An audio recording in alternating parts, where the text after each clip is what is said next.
Can't you lead a good life without believing in Christianity? This is the question on which I've been asked to write. And straight away, before I begin trying to answer it, I have a comment to make. The question sounds as if it were asked by a person who said to himself, I don't care whether Christianity is in fact true or not. I'm not interested in finding out whether the real universe is more like what the Christians say than what the materialists say. All I'm interested in is leading a good life. I'm going to choose beliefs not because I think them true, but because I find them helpful. Now, frankly, I find it hard to sympathize with this state of mind. One of the things that distinguishes man from the other animals is that he wants to know things, wants to find out what reality is like, simply for the sake of knowing. When that desire is completely quenched in anyone, I think he has become something less than human. As a matter of fact, I don't believe any of you have really lost that desire. More probably, foolish preachers, by always telling you how much Christianity will help you and how good it is for society, have actually led you to forget that Christianity is not a patent medicine. Christianity claims to give an account of facts, to tell you what the real universe is like. Its account of the universe may be true, or it may not, and once the question is really before you, then your natural inquisitiveness must make you want to know the answer. If Christianity is untrue, then no honest man will want to believe it, however helpful it might be. If it is true, every honest man will want to believe it, even if it gives him no help at all. As soon as we have realized this, we realize something else. If Christianity should happen to be true, then it is quite impossible that those who know this truth and those who don't should be equally well equipped for leading a good life. Knowledge of the facts must make a difference to one's actions. Suppose you found a man on the point of starvation and wanted to do the right thing. If you had no knowledge of medical science, you would probably give him a large, solid meal, and as a result your man would die. That is what comes of working in the dark. In the same way, a Christian and a non-Christian may both wish to do good to their fellow men. The one believes that men are going to live forever, that they were created by God, and so built that they can find their true and lasting happiness only by being united to God, that they have gone badly off the rails, and that obedient faith in Christ is the only way back. The other believes that men are an accidental result of the blind workings of matter, that they started as mere animals and have more or less steadily improved, that they are going to live for about 70 years, that their happiness is fully attainable by good social services and political organizations, and that everything else, e.g. vivisection, birth control, the judicial system, education, is to be judged to be good or bad simply insofar as it helps or hinders that kind of happiness. Now, there are quite a lot of things which these two men could agree in doing for their fellow citizens. Both would approve of efficient sewers and hospitals and a healthy diet. But sooner or later, the difference of their beliefs will produce differences in their practical proposals. Both, for example, might be very keen about education, but the kinds of education they wanted people to have would obviously be very different.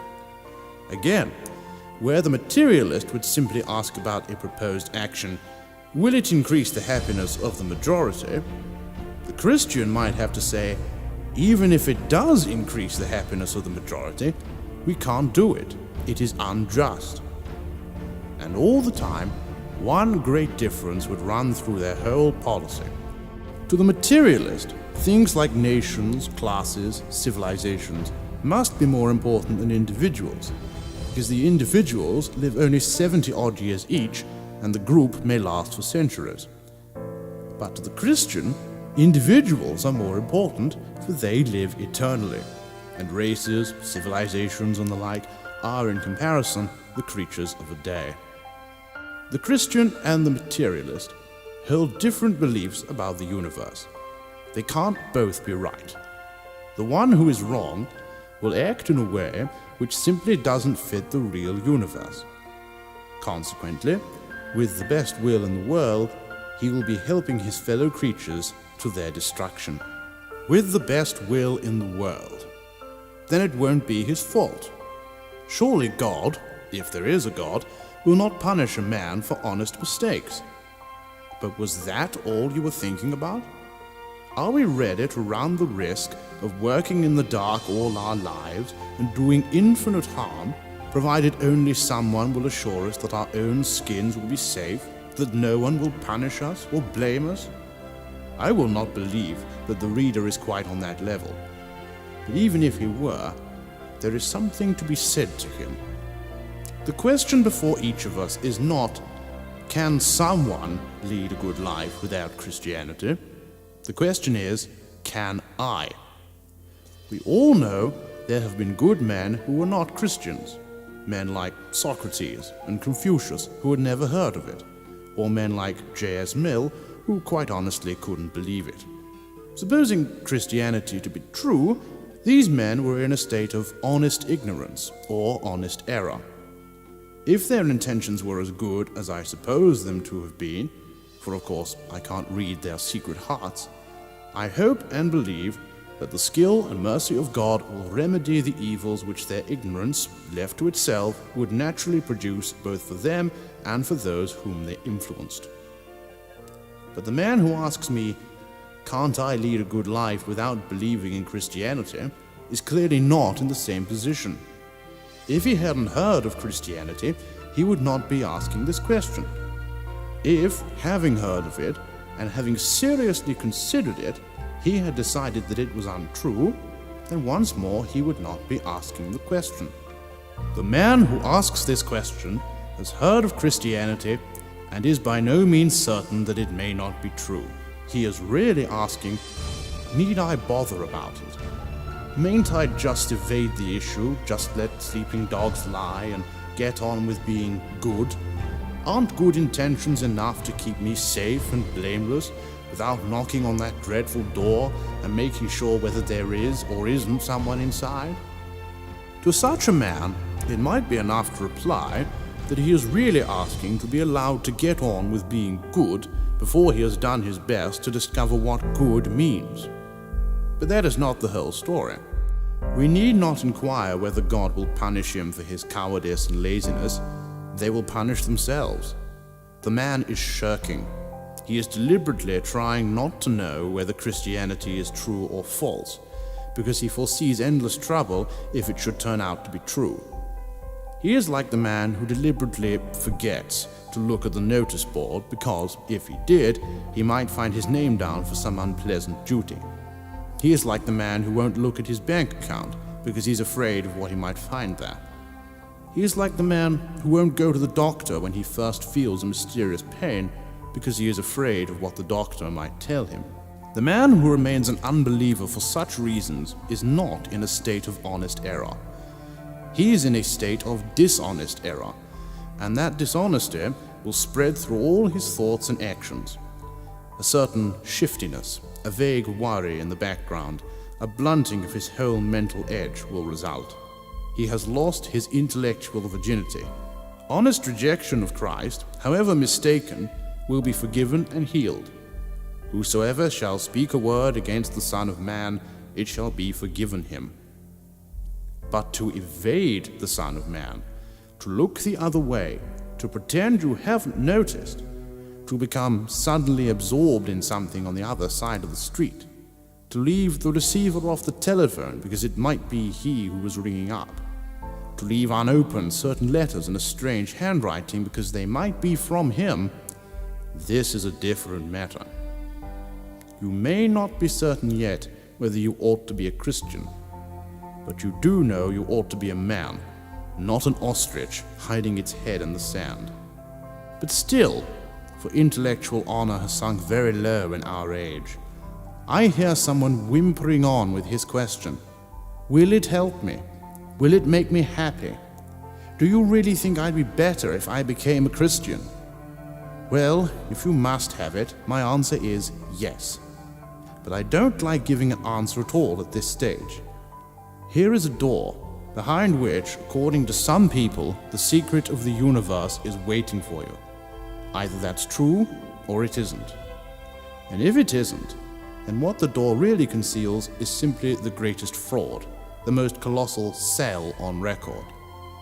Isn't it obviously the job of every man, that is a man and not a rabbit, to try and to find out which, and then to devote his full energies either to serving this tremendous secret or to exposing and destroying this gigantic humbug? Faced with such an issue, can you really remain wholly absorbed in your own blessed moral development? All right, Christianity will do you good. A great deal more good than you ever wanted or expected. And the first bit of good it will do you is to hammer into your head, you won't enjoy that, the fact that what you have hitherto called good, all that about leading a decent life and being kind, isn't quite the magnificent and all-important affair you supposed. It will teach you that in fact you can't be good, not for 24 hours, on your own moral efforts. And then it will teach you that even if you were, you still wouldn't have achieved the purpose for which you were created. Mere morality is not the end of life.